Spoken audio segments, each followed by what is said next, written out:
Swayam Prabha. Digital India. Educated India.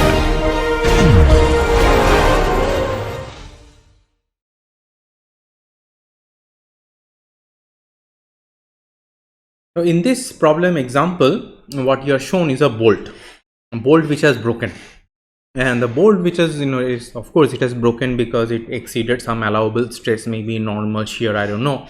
But here what it says that for the failure point, at the point where failure happened, maybe you have been able to measure what is the state of stress. So this is the state of stress as the failure point over here. Now the failure need not have happened because of these stresses. There would have been rotated at the same point where the failure happened, maybe at a particular plane this failed, right? So what this problem asks you, that the first part, so there are two parts to this. The first part asks you that represents the state of stress in terms of the principal stresses, and you show the diagram for that. The second part asks you about the maximum in plane shear and the associated average normal stress. So let's solve each of these problems separately. So let's go ahead and tackle the first one over here. Now from this state of stress that is given already, let us write that for our original element, what is my sigma x, sigma y, and tau xy over here. So let's go ahead and take a look. Now as you can see from here itself, sigma x is negative,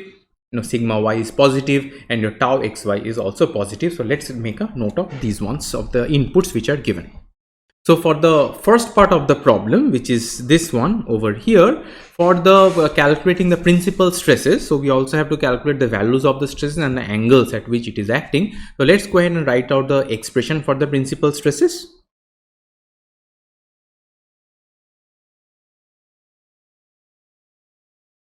So we have seen this expression to calculate the principal stresses. That is the sigma 1, 2. One of them will be the maximum, the other one will be the minimum, because the summation has to add up to the original sigma x plus sigma y. Now if you see this expression, it often helps out that separately you calculate this one and this one over here, so that you are not always having to punch the numbers. So from the things which are given, let's calculate sigma x plus sigma y by 2 and sigma x minus sigma y by 2. This is just for convenience.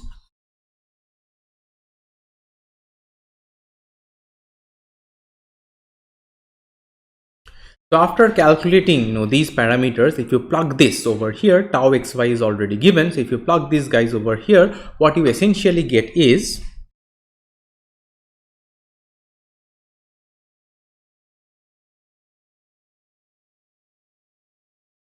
so you get the values of the maximum and the minimum stresses. 116.4 is the maximum and the minimum is minus 46.4. Please make a note that when you add these two over here, you get a value of 70 MPa, which is similar to 90 minus 20 is 70. So that relationship is preserved, that your sum of the stresses must be equal to the original sum of the normal stresses that you have over here. Now the interesting thing now is that now that we have find the values or the magnitudes, is to find the angle at which it acts. So for that, for calculating the angle, we know this particular relationship that is there.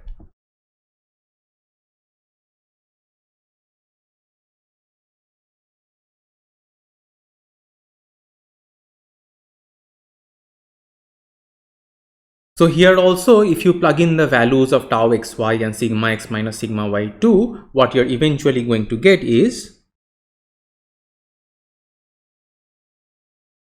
so from this expression, you can get two different roots for your theta p, right, separated by 90 degrees. So the first root which you are going to get and the second root which you are going to get, I'm going to write it down.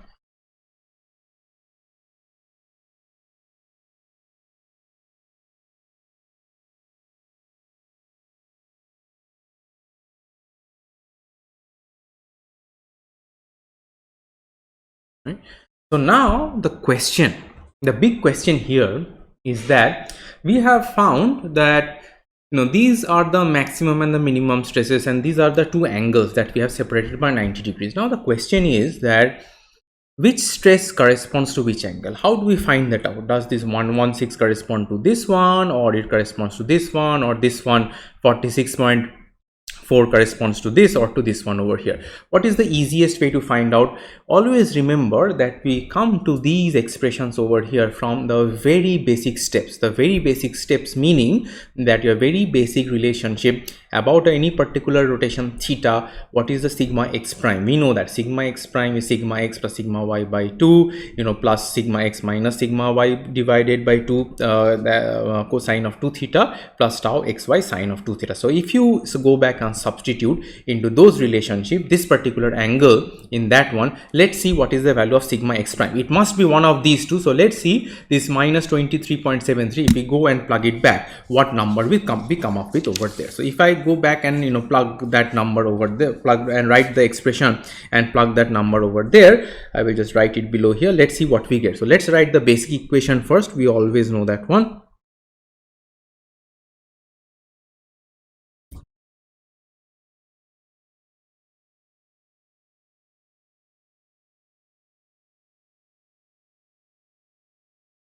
So this is the basic relationship. Now in this basic relationship, if I put back sigma x plus sigma y by 2, sigma x minus sigma y by 2, and for theta, let's say I put this one over here. So if here I go and put theta as,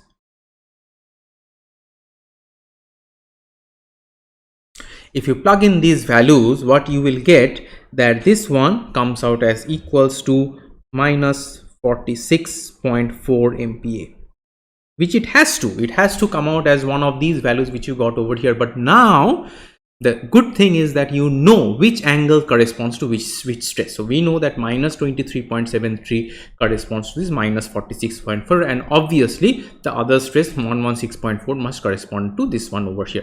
So now that we know that which stress corresponds to which angle and how much these elements rotate over here, we can draw the diagram. The problem asks you to draw the diagram over here, so we can draw the diagram for this rotated element that is there. So you see minus 23.73, so that means a clockwise rotation, and about that rotation you will have that sigma x prime, that is minus 46.4 over here. So let me go ahead and draw the element and mark the stresses.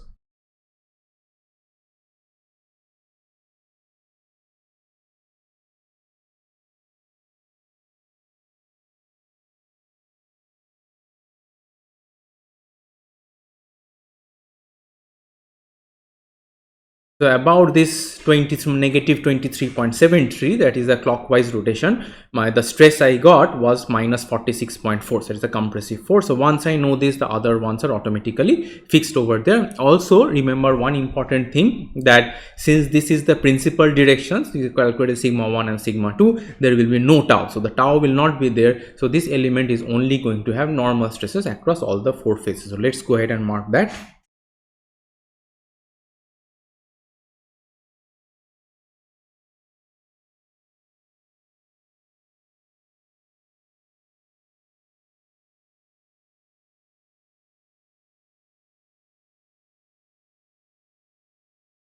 So this is the final state of stress that you have, 46.4 compressive over here, and this is the 116.4. and if you calculate this, if you want to write this angle over here with respect to the horizontal, remember that this is 90 degree minus 23.73, which is essentially this one over here, 66.27.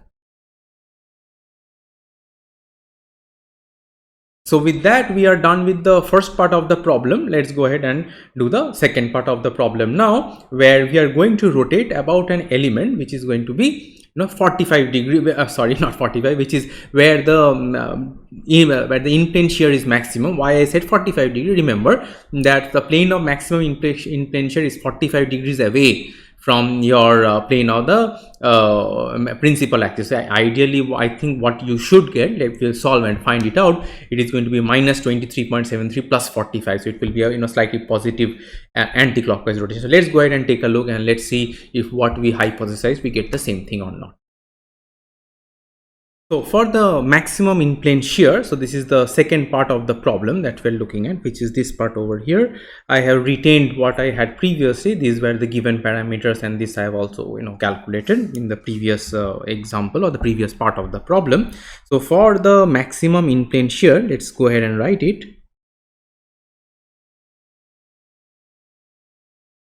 we know that the expression for finding that angle boils down to,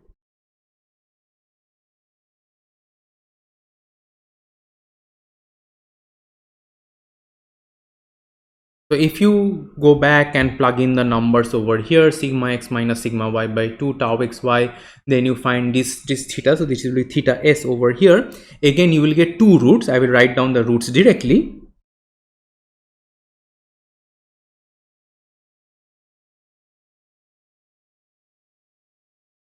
These roots are also separated by 90 degrees over here. Now the question is that okay, I know the roots now, but what is the value? What is the value of this maximum in plane shear? Remember, you always have the basic expressions for the tau x prime y prime. You plug in the value of 21.3 and that will give you the value of your maximum shear. So let's go ahead and write that.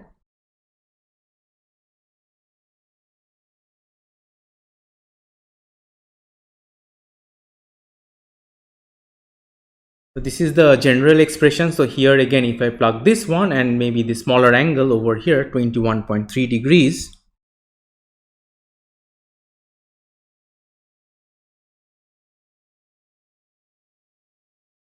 So you get a positive 81.4 MPa. So that means that when you are giving a small anti-clockwise rotation of 21.3 degrees, you are going to have the maximum in plane shear of positive 81.4. Now note one thing.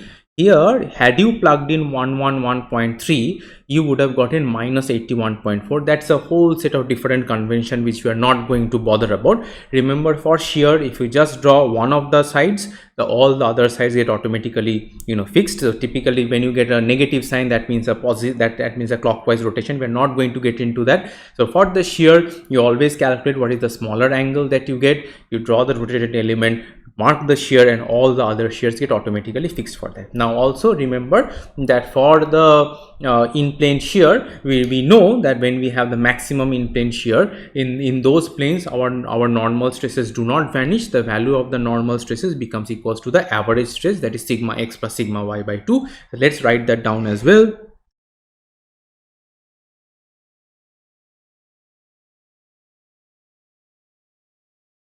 So let's mark the important points that we got. And now draw our rotated element. So if we are going to deal with this first angle, always deal with the smaller angle that you have. And also you see this 21.3 that you got, if you compare to the previous example, so that is minus 23.73 plus 45. If you do it, you are going to get the angle that we got, 21 point something. So this is also checks out that it is 45 degrees removed from your plane of the maximum, from the principal plane. So let me draw the rotated element and mark the stresses, and you can see.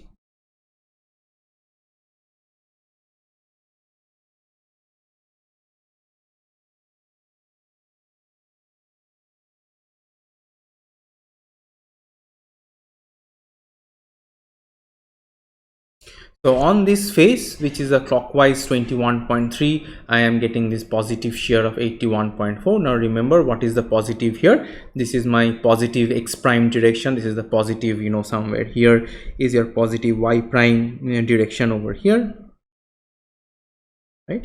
So a positive shear means originating on the positive face and pointing towards the positive y prime. Now this magnitude is 81.4. Now remember that once you mark one of the shears, the other ones are automatically fixed.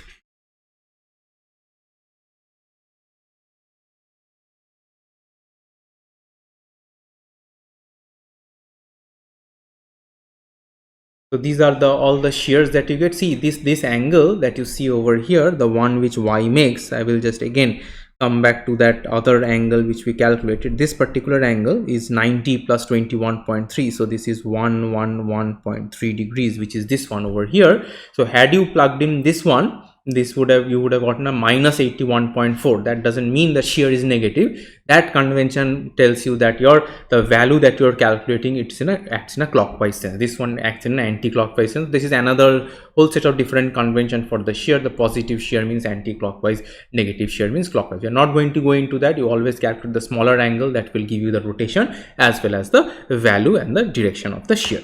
So now this has marked the shear, but remember, for the plane of the maximum in plane shear, we also have the average normal stresses which are acting. So let's go ahead and mark that, a positive 35 across all the four faces.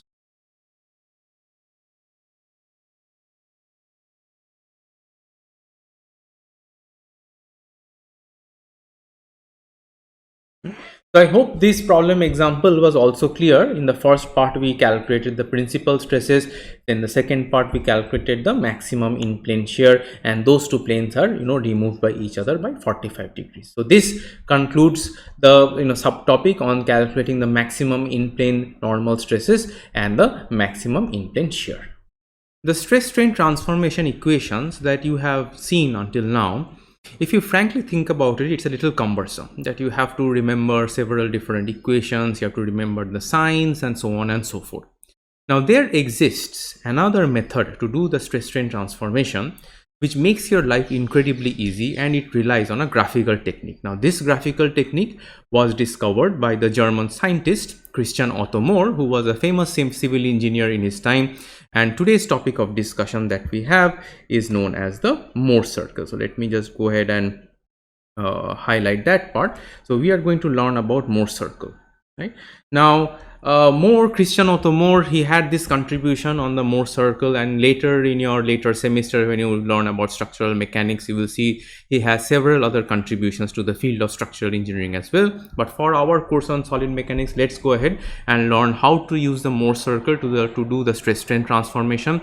And you will see the applications of this method are not only in structural engineering. When you study geotechnical engineering, you will see that there are several places within the soil. When you look at the different angles of the soil, we are essentially looking at different planes of failure. There also Mohr circle finds a very widespread application. So let's go ahead and see that what is Mohr circle, how do we draw the Mohr circle, and how does it help us for the stress transformation.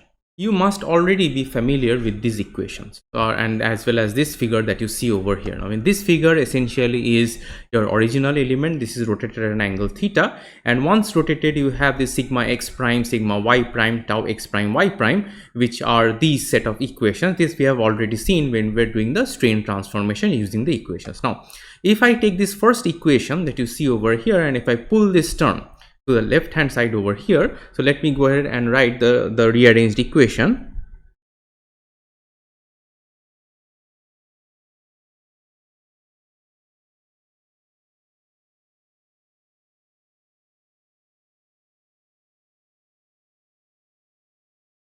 So this is the rearranged equation where I have simply pulled this term to the left hand side. Now if I mark this as equation 1, and the last equation that I have, if I mark this as equation 2 that you see over here, now if I square these two equations and if I add them, I will essentially get rid of this angle theta over here. So if you just do the simple algebraic manipulations, you will see that for example, for this first term over here, this part and this part is the same.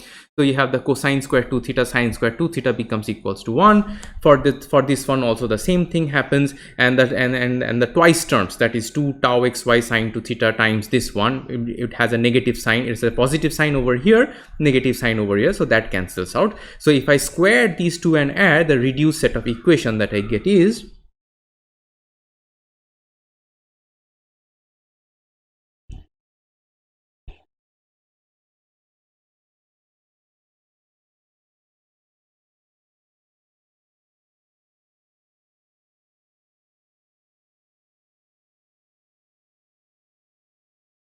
So this is the reduced equation that I get, where I have simply taken the first equation, the second equation, and I have squared them. Now, if I express a few of these things as certain variables, so let's see what we get. For example, remember that sigma x plus sigma y divided by 2, these are the stresses in the original thing. So I can simply write this maybe as the sigma average over here, and if I express this whole term as maybe a variable r square, so let's see what we get.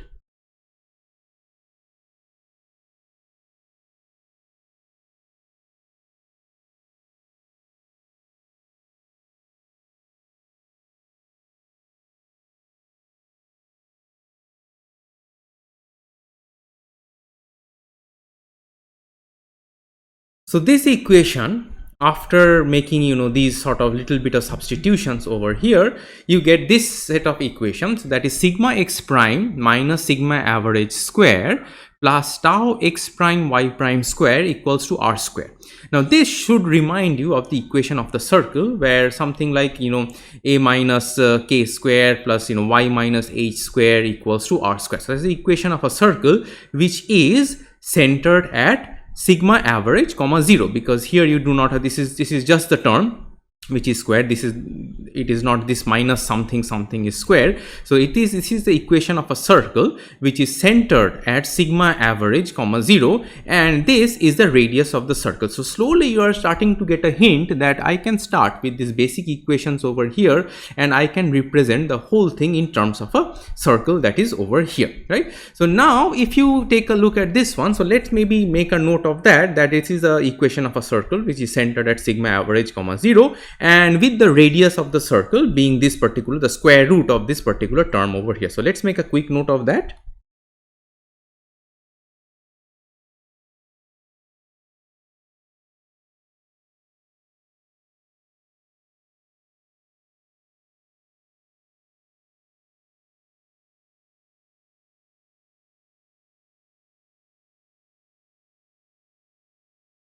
This is the equation of the circle centered at sigma average comma 0, and with the radius of which is square root of sigma x minus sigma y by 2 square plus tau xy square. So now that we have, and this is the basic formulation of the Mohr circle. So now that we have a basic formulation of the circle, let's go ahead and sketch the Mohr circle and see how it looks like and what are the different points of that. And you will be amazed that once you draw the Mohr circle essentially, you see, if you take a look at this equation, you see this is the sigma x prime and the tau xy y prime, right? So the Mohr circle, essentially different points of the Mohr circle represent the different planes for which you have the stresses which are developing as sigma x prime and tau x prime y prime. So let's go ahead and sketch the circle, discuss the salient points, so that this equation and the Mohr circle makes a lot more sense.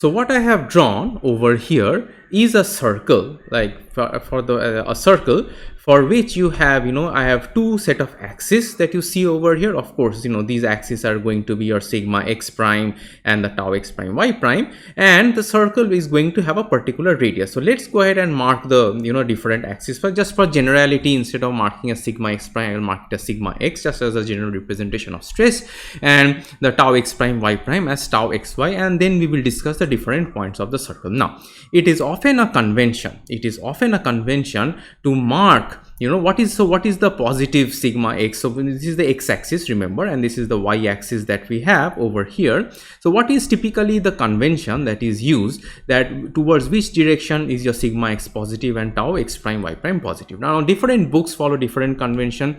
The convention which we are going to follow in this particular course is the easiest of all of them, which preserves a sense of rotation, as you will see in a minute, that your sigma x is assumed positive to the horizontally right about this particular direction, and tau xy is considered positive vertically down, not vertically up. So make a note of this one. So the sigma x, as you have the positive x-axis, it points towards the right, and the tau xy points positive when it is pointing towards the vertically down direction. So let's go ahead and make a mark of that.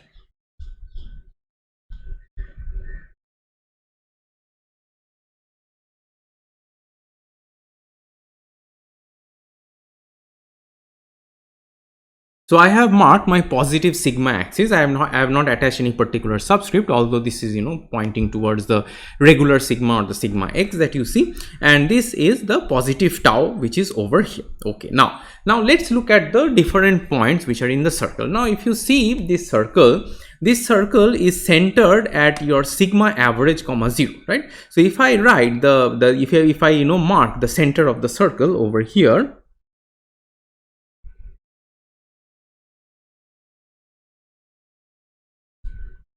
So this particular point C, the distance of this point C from this from the origin over here must be equals to sigma average, where sigma average, remember, is sigma x plus sigma y divided by 2. So let's go ahead and mark that one.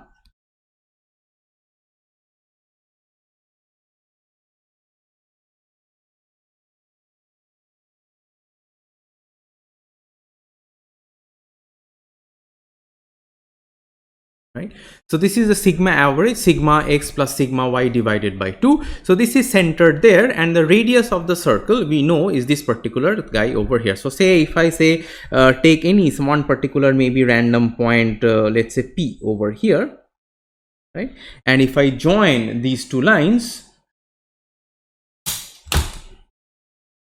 from the center to this particular point P,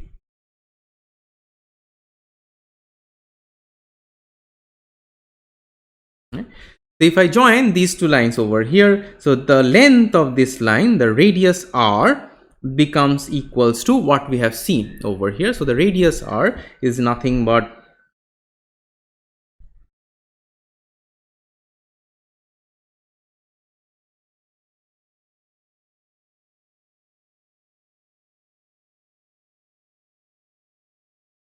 right. And how do we also get that? See, if you consider, you know, this guy over here, this particular point P, maybe this vertical ordinate that you see the vertical, the x-axis, the x ordinate is the sigma, and the vertical ordinate is the tau that you have over here. So if you take this particular point, so if I mark this guy over here, what I essentially get is,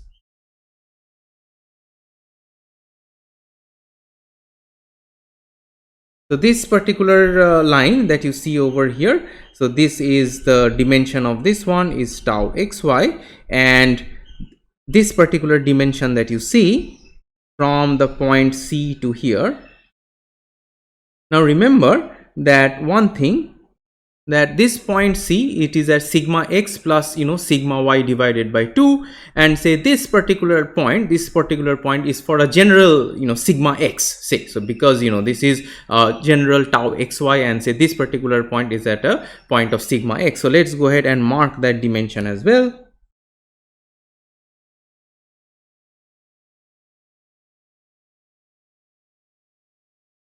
So if this is your sigma x and this is sigma x plus sigma y by 2, this remaining distance will be sigma x minus of this guy over here. So this particular dimension becomes,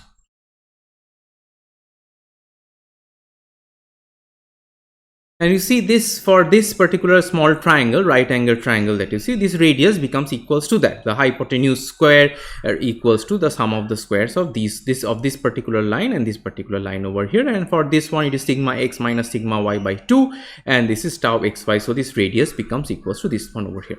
So this is how we overall sketch the Mohr circle, right? So if you see the Mohr circle again, the Mohr circle is a circle which is centered at a point C, which is at a distance of sigma average comma 0, sigma x plus sigma y divided by 2, and the radius of the particular circle at any point. So if I have taken just a random point over here, and this random point P over here, let's say, since I'm marking a general point, say the value of the stress there is sigma x, and the value of the shear, remember, is tau xy. Now remember that your sigma is positive to the right and your tau is positive downwards, not upwards. So you can derive the radius of the circle as well, which is same as this one over here. So now that we have a general understanding of the Mohr circle, we have to discuss a few more points right now.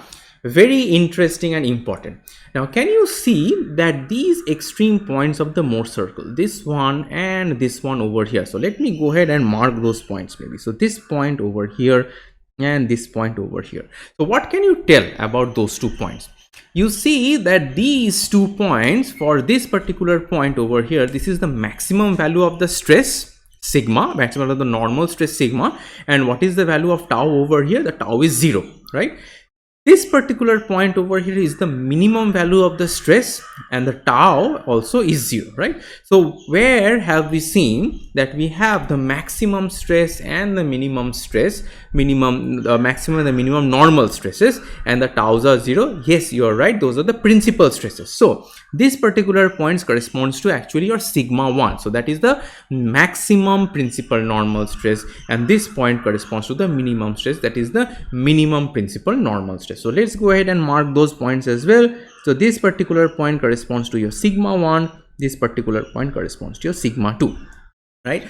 And we will see in some examples that how do you have to rotate from a point to get the principal plane and so on. Now another point for you to note is that you see that the vertically up over here, where does in this circle, where does the tau becomes maximum? Remember, we had, in addition to the principal normal stresses, we also had the case where you're the maximum in plane shear, where the tau was becoming maximum. And when the tau was becoming maximum, what was the value of the normal stresses? Was the normal stresses vanishing? No, it was not vanishing. The value of the normal stresses was sigma x plus sigma y divided by 2, which is exactly these vertical points that you have over here. So it's very interesting. So if you mark again these 2 points, this vertical point over here and this guy, this particular point over here, these are actually the points of the maximum shear, where also the normal stress becomes sigma x plus sigma y divided by 2. So let's just go ahead and mark that maximum and the minimum shear. So I will write maybe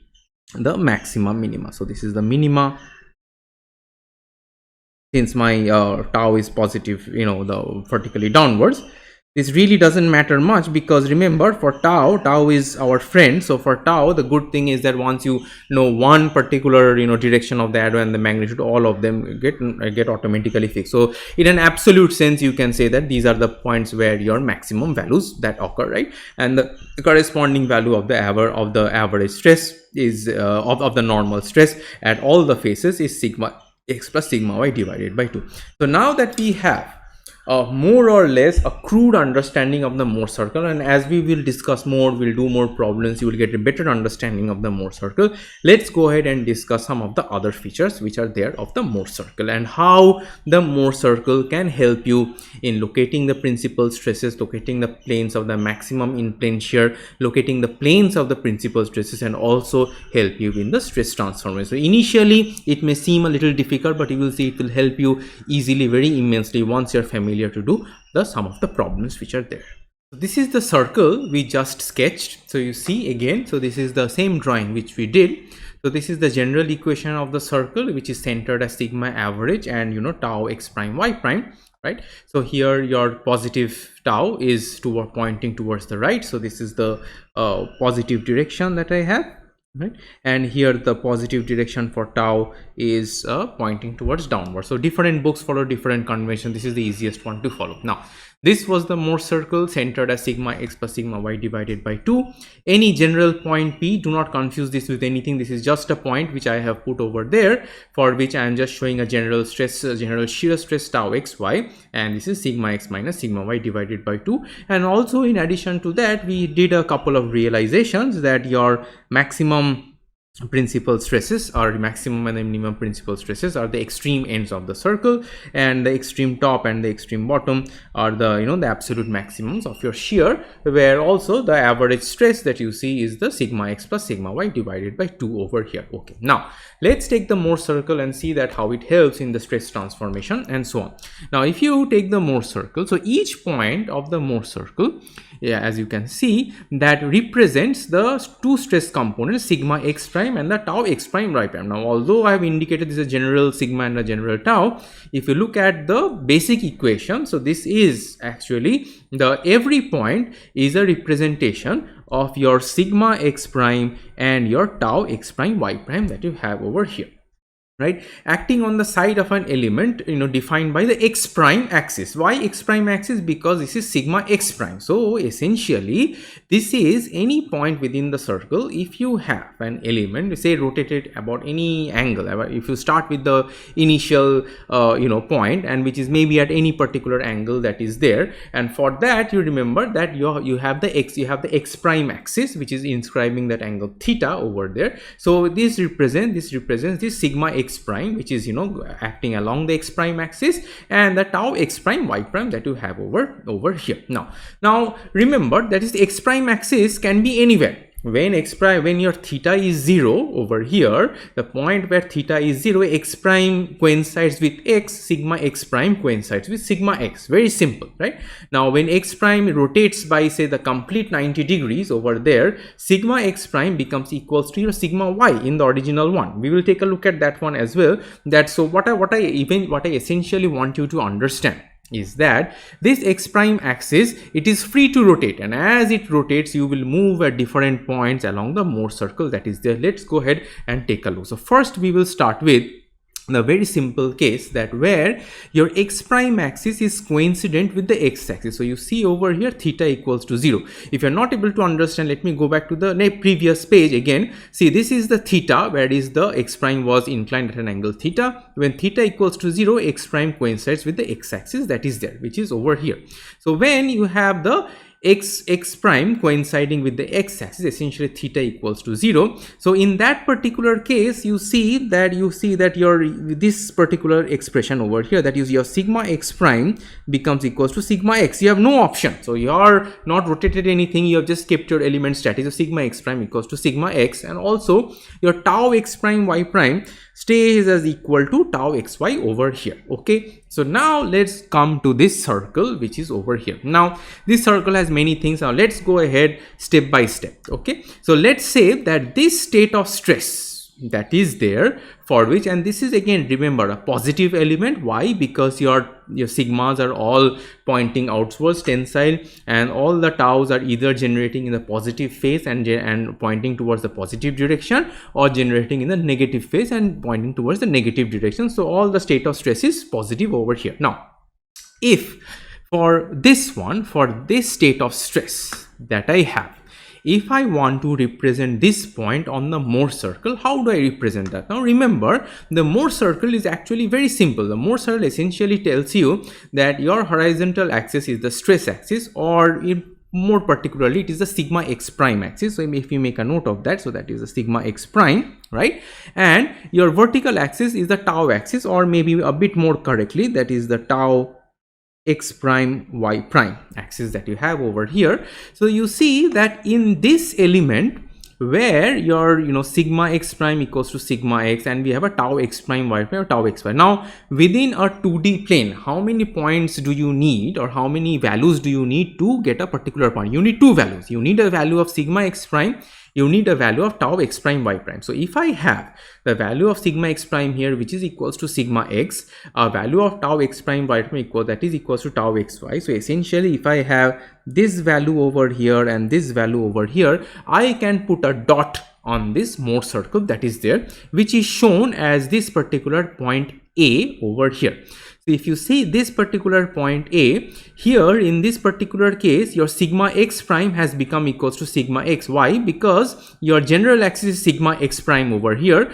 So at this point A, say this is some value, and so this is just shown in terms of variables, but for some particular value you have your, for this point A, your sigma x prime has become equals to sigma x, and your tau x prime y prime has become equals to tau xy. So you only needed 2 points to put a dot on that particular circle. So this is what it is. So this is essentially your tau, oh sorry, let me erase that. So here you have tau x prime y prime has becomes equals to your tau xy over here, right? So now that you have these 2 points, you can put a dot on that particular circle, which is your point A. So point A was the case where your, so let me maybe write this as A over here, was the case in which your x prime was making just an angle 0 over here. So I have put this particular point over here. Okay, so now let's forget about whatever is remaining. Some of the things you are familiar with. This is the sigma average, where that is where your circle is centered. So let's go and look at the other points which are in this diagram over here. So now I hope you have understood that how we got the point A, which is the original element that you started with over here. And so we got the point A. Now the question is that where, so I know that here I have located my sigma x and the tau xy over here. Now the question is that where in this circle, see, in the original element I have three things. I have sigma x, sigma y and tau xy. I have located the first and the third, the sigma x and the tau xy. So what happens to the sigma y, right? So how will we get sigma y? Yes, you are right. If I take this x prime axis, which here was, at theta equals to 0, and if I rotate it to 90 degrees, then my sigma x prime becomes coincidental with my sigma y prime. So if I rotate that element by 90 degrees over here, I will get a value of the sigma y prime that is there. So let's go ahead and take a look at that one. So you see over here, what is done is that your x prime is rotated by theta equals to 90 degrees. So previously x prime was coincidental with this, now x prime is coincidental with this axis over here. So automatically your sigma x prime becomes equals to sigma y over here. So now in this case you have your sigma x prime becomes equals to sigma y over here, right? Now one important thing to note in this particular case, what happens to my tau x prime y prime? So you see, now once you have rotated the x prime axis by theta equals to 90, this is your x prime and this is your y prime axis over here. Tau x prime y prime now originates on the positive phase because the outward normal points towards the positive x-axis, but outward normal was a positive x-axis, but the shear stress by itself points in the negative direction. So it is the minus tau xy that is there. So tau x prime y prime in this case is equals to minus tau xy. So let's write that as well, which is already written over here, right? So let's clarify that. So your tau x prime y prime becomes equals to minus of tau xy. Now which point is this on the Mohr circle? On the Mohr circle we had already located this point A where theta was equals to 0. Now where in this Mohr circle do we also have the tau xy becomes equals to minus tau x prime y prime, which is this particular point over here. Now at this particular point your sigma x prime is equals to this one over here. So let's mark that, as we already saw when we rotated by 90 degrees, this one was pointing towards the sigma x prime becomes equals to sigma y. So let's go ahead and mark that particular point there as well. So here in this case you have your sigma x prime as equals to sigma y, and this is tau x prime y prime equals to tau equals to minus of tau xy that you have over here, right? Now you may be asking this question that I have a minus tau xy here as well, so why was this point not equal to your the value of the sigma y that is there? It is not, because this particular point you have already have this sigma x over here, so that the value of that one is sigma x over that. At that particular point it is not equals to that minus tau xy that you have. If the value of the stress over there was equal to sigma x, so suppose you have sigma x, sigma y was also sigma x, then you may have had a general point over at this particular location over here, right? Now one extremely important thing to know is that you see this point G is diametrically opposite to A, right? Essentially that means that from here you had to have a rotation of 180 degrees in the original system, in the original element, to get from 0 to this one for x, where x prime in the previous page were coincidental with this 0 degree. To make it coincidental with the y axis I had to rotate by 90 degrees, but here to locate the point that represents the state of stress for this rotated axis that is there, I had to go to theta 180 degree. So what does that tell you? That tells you that a rotation theta in the original element leads to a rotation of 2 theta in the Mohr plane, right? So let's maybe make a note of that, and maybe this is noted later as well, but it's a good time to note this. So rotation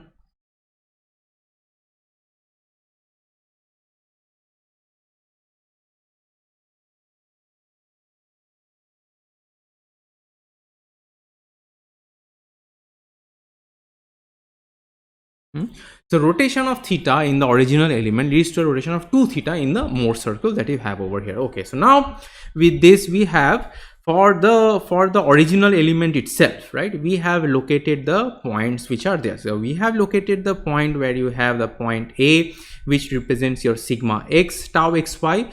We have located the point G over here where the value of the stress is sigma y, which is over here. Don't worry too much about the stress. Once you have located the point A, the state of stress, the others get automatically valid or automatically drawn. The only reason why this is negative over here, because in this case your tau x prime y prime for the rotated axis points towards the negative y direction, which is over here. Okay, so let's go ahead and take a look at a few other things in the Mohr circle. This is what the first point is what we just wrote. So this shows the two points which are there. So this one corresponds to the point A, where remember where x prime was coincidental with the x-axis, and this point corresponds to the point G where you have rotated this one to an angle of 90 degrees. So these are the very important points. A rotation theta in the physical plane corresponds to a rotation of 2 theta in the Mohr plane, right? And one more important thing, and this is the reason why your sigma points, if you look at different books, the sigma points positive to the positive in this direction and tau points positive to the right, the direction of the rotation remains the same.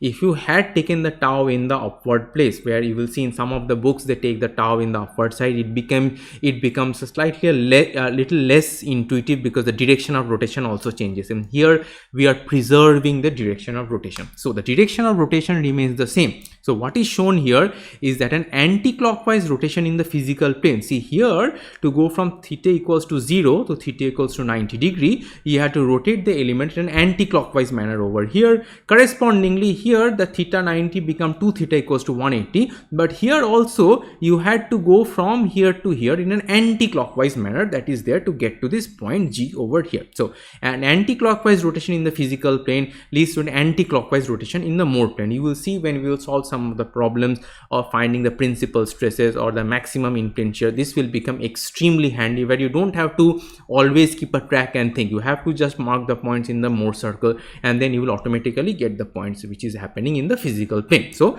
important takeaway is that the direction of rotation remains the same. So now that we have many things at our disposal, let's go ahead and do a summary of how to draw the Mohr circle and how to find the different points which are there, right? Okay, so this is the overall summary that you get. So first you establish, so this is the step 1, right? So we'll walk through all the steps from step 1 to step 6. So the first step is to establish the coordinate system, which we have already done, that sigma is positive to the right and tau is the positive downwards over here. Okay, so the next point is that since you have to draw a circle, right? So that is why for the circle you need to know where is the center of the circle. We have seen the center of the circle always happens at the average point, that is the sigma x plus sigma y by 2, where this was nothing but the sigma average. Right. So once you have located the center C of this circle, then you first given this element. So usually if you remember all the problems we started with, we were given with this element over here, where the one face is perpendicular to the longitudinal axis, the other face is parallel to the longitudinal axis. So you first locate your reference point, that is the sigma x and the tau xy, that is over here. So sigma x is here and tau xy over here. Now if you connect from the center to this point, this gives your radius of the circle R, and now that you have the center and the radius of the circle, you can go ahead and you can sketch the whole circle that is there. And note that this radius of the circle that is there, what it says in this step 5 is that is equals to this one. This is also what something we have derived. So once you know the center of the circle and the radius of the circle, you can sketch this entire circle that is there. Now let's go back and revisit the different salient points of the Mohr circle, that where your principal stresses are, where your other stresses which are over there. So let's go ahead and look at this exhaustive set of pointers about the Mohr circle, right? So let me turn off my camera, because it will overlay with what is being shown over here. So let me go to this one. Okay, all right. So you see that first that you have over here, so this is your Mohr circle which you have already sort of established over here. Let's go through the different points which are there. Okay, so this is the original point A. So this is the original state of stress at the point A. This is the point A over here where theta was equals to 0. So this is marked already, right? Okay, and this has helped you to sketch the circle, what we saw in the previous step. You find the center of the circle, you find the point A, you join from the center to the point A with this R over here, and that gives you the the radius of the circle, and that essentially helps you to sketch the circle over here, right? Okay, so that takes care of the first part. Okay, let's take a look at the second part. The second part is that the principal stresses, which we have already seen. Principal stresses are nothing but the extreme right and the left end of the circle which is there. So sigma 1 and sigma 2, the coordinates of the point where the circle intersects the sigma axis, that is tau equals to 0. Remember, this was the element rotated about the principal plane where you had no tau. One was theta p1 and the other one was theta p2. Now here is the important bit. The important bit now is that how do we find the theta p1 and theta p2? So how do I find this? How do I find that how much angle I had to rotate to sigma 1 and how much angle I had to rotate to this one? Now remember, for this, that what we had discussed was that your rotation in the rotation theta in the original plane corresponds to a rotation of 2 theta in the Mohr plane, right? Okay, so now if we are starting with this point A over here and say this point B that you see, that is your sigma 1 that you have over here. Let me go ahead and maybe mark that. So if this is my let me turn my pen on. Yeah, if this point is my sigma 1 and this point is my sigma 2 that I have over here, you see that to get to the principal directions I have to rotate this element. So from A, I am trying to reach this point B over here. So from here, I have to go, what is the shortest way for me to reach from this point to this particular point over here? The shortest way for me to reach is this, is 2 theta p1. So this angle I am going to go from here, point A to point B, and this is called 2 theta p1 because the rotation theta in the original plane corresponds to 2 theta. So if this is 2 theta p1, the rotation in the original plane is just the theta p1 that you have over here. So this is the theta p1 that you have over here. Now to get to this point D over, now you really don't need to calculate this point over here, because this point you can just do 90 degrees plus that one over here, or if you want to go from here all the way to this one, to this particular point, if you divide by 2, that will give you this particular point over here. Now you might also want to go from here in the clockwise direction over here. What this angle will give you, can you understand what this angle is going to give you? You're going in the clockwise direction. This is essentially this angle over here. This is essentially this angle, which is same as the sense of the stress, and since it's a rectangular element, it will eventually give you the similar number that you have over here. So this is the remaining angle, if you want to call that the remaining angle that you get over. So either way you go, you will eventually end up with the same diagram for the rotated axis that is there. Okay, so I hope that is clear how we got 2 theta p1 corresponds to theta p1 over here. Now let's go to the next point. Now I need to turn off my webcam, so let's go to the next point. So the next point is that that the maximum shear, where these 2 points over here, right? Now for this maximum shear, you see from here I had to go to this clockwise rotation of 2 theta s1, why 2 theta? Because in the original plane it will be theta. So these are the points of the absolute shear that you have. So tau x prime y prime, maximum in plane shear, and remember at these points the value of the shear stress is the sigma average that you see. So sigma average and the maximum coordinates are your E and F that you see over here, and the direction of rotation is the same. Here it is clockwise. In different problems it will be different. We'll look at some problem examples, then you will see.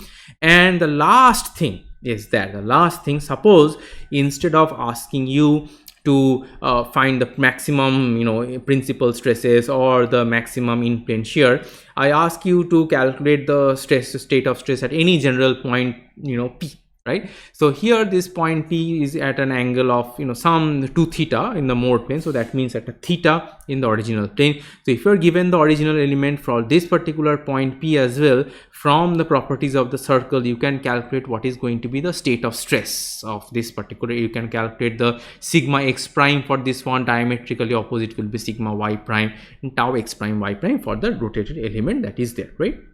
Okay, lot of things I know, so you must be tired with all of these discussions over here, but trust me, it is conceptually very simple. This is a good textbook if you want to refer more on the Mohr circle discussions that is there. So now all that we have learned, so many different aspects of the Mohr circle, it might appear complicated in the beginning, but trust me, these graphical techniques are much easier than remembering the equations, and I will show you that how easy Mohr circle makes your life by solving a couple of problems where you will appreciate, and then for the other problems you would only want to do Mohr circle and not remember any of the other equations that you said. So let's go ahead and take a look at a couple of example problems.